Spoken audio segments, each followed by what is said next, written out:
Артем! Он не удержит лодку. Он удержит. Федор, вы обошли уже весь мир. Куда дальше? Скажите, есть ли у вас мечта? Я поднимусь в Австралию и пройду с запада на восток. Мы рассчитываем уложиться в 10 дней. Это будет рекорд. Я весь земной шар за раз должен облететь и никогда не приземляться. Эта гондола – настоящее детище Федора. Почему я должен платить за ваш адреналин? Вас прет, а нас колотит. На нас надвигается циклон с Тасмании. Если сейчас отложим, уже не взлетим. Все нормально, руби! Отец говорит, смирись. Но если бы все люди смирились, мы бы тогда до полюса не дошли. Мы бы в космос не полетели. Диспетчер из Сиднея желает тебе безопасного полета. Почему вы не говорите с ним? Каждый день ему пишу письмо. А потом, когда он возвращается, я ему отдаю свои, а он мне свои.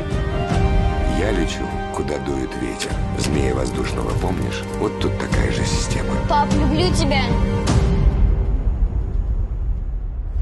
У тебя впереди грозовой фронт. Ты идешь прямо на него. Это суперциклон. Циклон-убийца. Он будто гонится за тобой.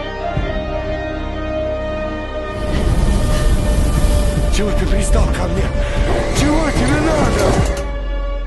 Я решил, что всем надо поесть. Что-то не так? Мы все с ним, потому что он один такой.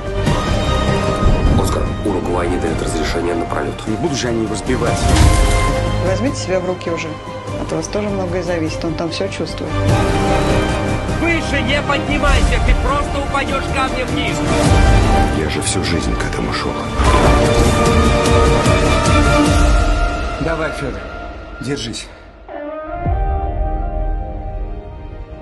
Ветер враг, а ты сделай его союзником. Поймай, пусть на тебя работает.